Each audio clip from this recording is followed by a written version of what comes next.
For those of you who did the challenge on that second episode of common themes that I see people, reoccurring themes that I see in a lot of people's mistakes in plat and gold and below. So for those of you who took the challenge, this is that video that goes over the other information I didn't cover in the main video. All right, so at about 3 minutes and 28 seconds in here, we have our switch from Mercy to Myra. Now look at, we have our alt for Mercy. So this may or may not be a mistake, but it is a choice you make that perhaps you give up a really big opportunity here. So because here, I'll go forward a bit. All right, and so here's the alt charge. As you can see, you got a new McCree. Your soldier is within one fight, perhaps, of having his alt. Your Ana is halfway, and so is your Reinhardt. So the advantage of having a Mercy in the first place is that she's great for charging alts up, and especially for her alt when she uses her own alt. So you got to weigh out, like, why should you be switching here? So maybe you think that you just need to pocket your tanks and give them insane amount of healing, or maybe you feel that Myra's alt is better for winning a team fight. But it's better that you get everybody else's alt up to win team fights, first of all. And the second thing is you have other choices besides Myra for helping your tanks out. So the one thing you could be doing is you could try Baptiste, who could throw down an immortality field, and that, if your Reinhardt goes YOLO, then that can possibly save him, maybe even more so than what Moira could do. And then the other thing you might want to do, if it's in regards to tanks at least, is to play Lucio. Lucio is great because he can help your tanks get into and out of situations, or pull them away from a bad situation if need be. And he has his boop, so the boop can push other people off of him, and in a way he can kind of peel for his Reinhardt and control where his Reinhardt is to some degree. And he also has a really great defensive ult. So you don't really have any defensive ults right now.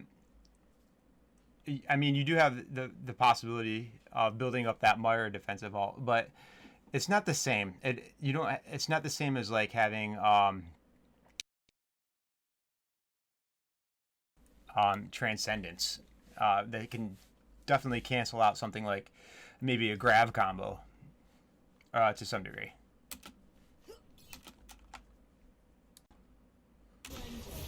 Okay, so at 546, we're at 546 in the video here, and you use your ult somewhat preemptively to help your team get into the fight.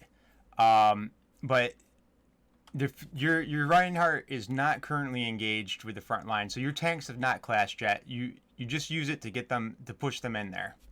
But that's something you should be thinking about here. You use a lot of times you use your coalescence before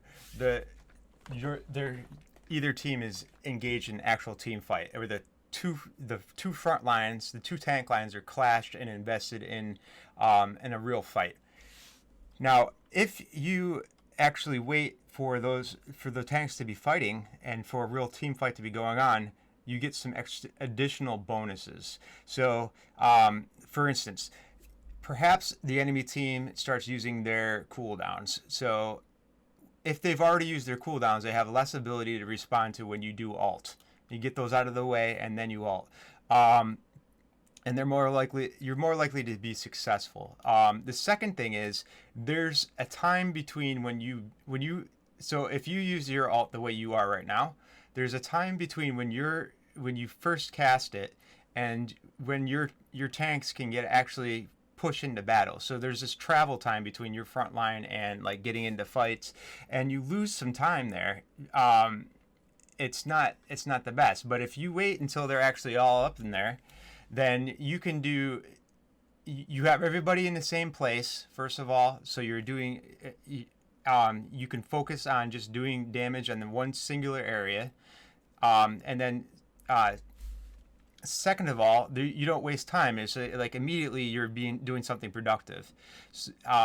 Now I want to watch as this fight plays out, because in this particular fight, this may have had a some consequences.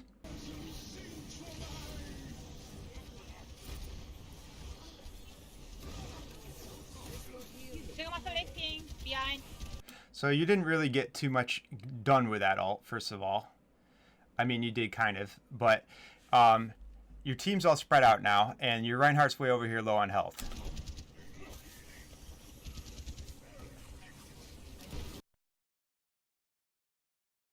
May or may not be winnable, or let me put it this way. It's not clear whether or not this fight is a one fight yet. So your Reinhardt is low on health, and he's feeling pressured here, and he uses his ult in order to make sure this is a one fight. But let's go back and think about, if you had done this differently, what might have happened. So if you waited until your front line clashed with the enemy front line, and they're actually in a fight, and you start your Cole then more than likely your Reinhardt would still be full on health. You probably would be doing a ton of damage into the enemy team. Most likely you would have a pick or two off of that. And you could be calling out something like save your ult by that time, because it's probably a one fight. Even if you don't, at least he's not feeling pressured here to make this into a one fight. And he may not use his ult. So you lose an ult here just because of your approach to how you invest your ult. I mean, your team loses an ult. There's one behind. Yeah. All right. All right, and now I'm here at 11:54 in the video, and see there's a Hanzo over here to the right. So for this part, you press this Hanzo, but you don't need to. So by this time, this is pretty much one fight. You have most of your team alive, and not very much of their team is left remaining. So, all right. I'm going to take a look at it a little bit better. So he hits you once. Behind. And I don't mind you turning for just that brief amount of time to right click a little bit, just because you do lose a considerable amount of health. And for Hanzo to shoot an arrow, he has to charge up his bow until it gets up to some amount of power before he shoots an arrow that can really do anything.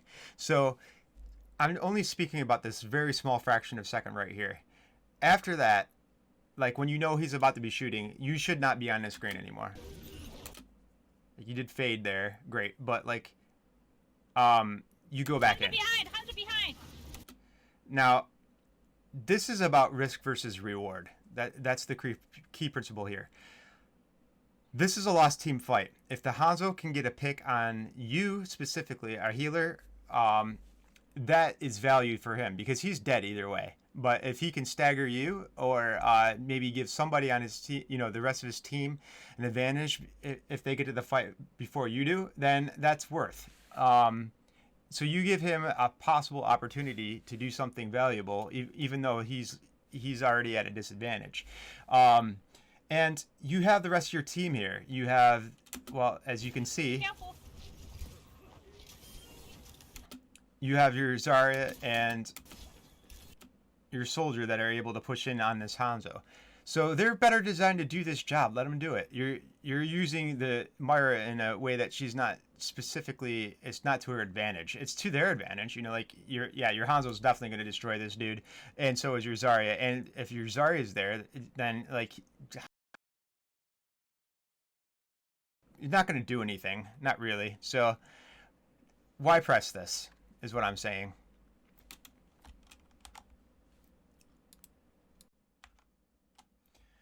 All right, now I'm at 16:43 in the video, and I'm going to talk about something that is not a mistake. It's something that you do very well here, and I just want to let people know what it is.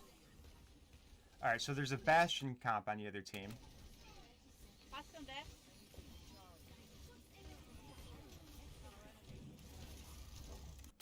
You fade here.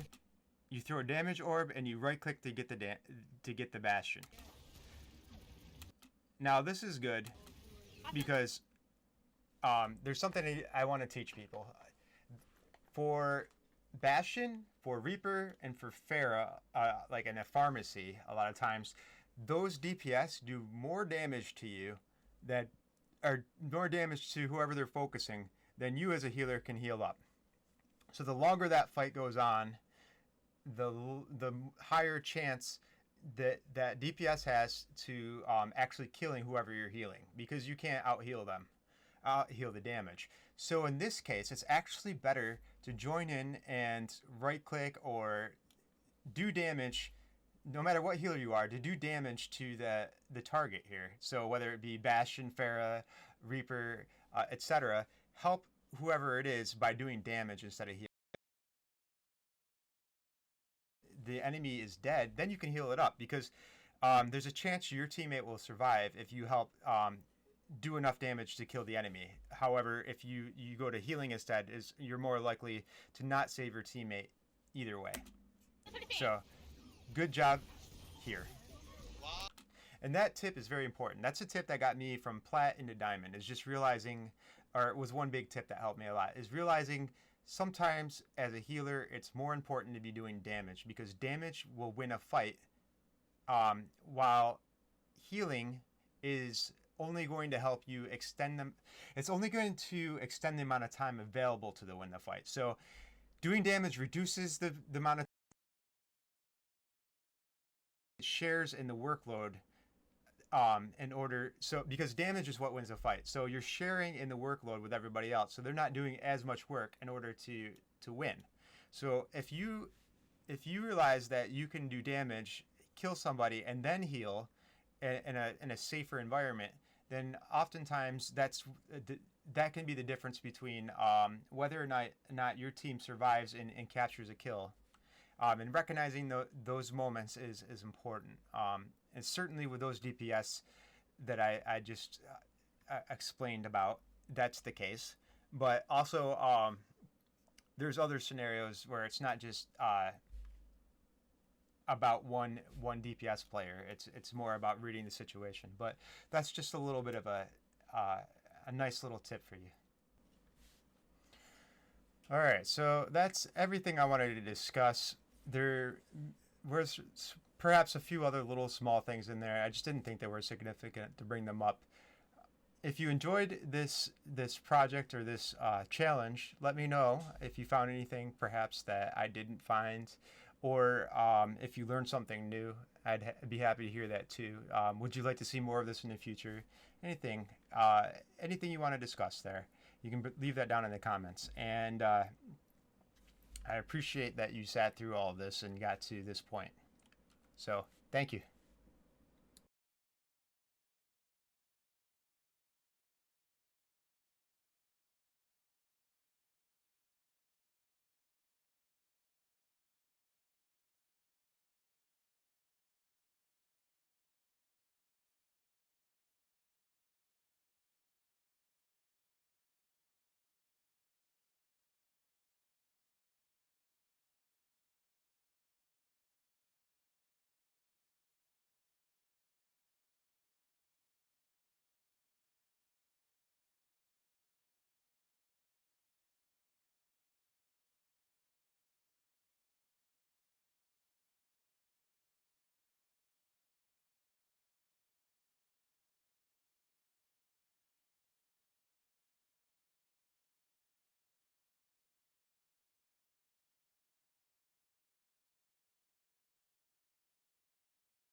So that's essentially all that I saw. And there was other little, maybe small things that I just don't think they're significant to bring up. Um, for those of you who are here looking at this, let me know if you found the same things I did. If you found other things that you want to discuss. If you enjoy and anything else you want. You can write any of this down in the description below or get a hold of me through other means. I'm happy to talk about it further. Thank you for going all the way through here and going through this quest with me. I appreciate it.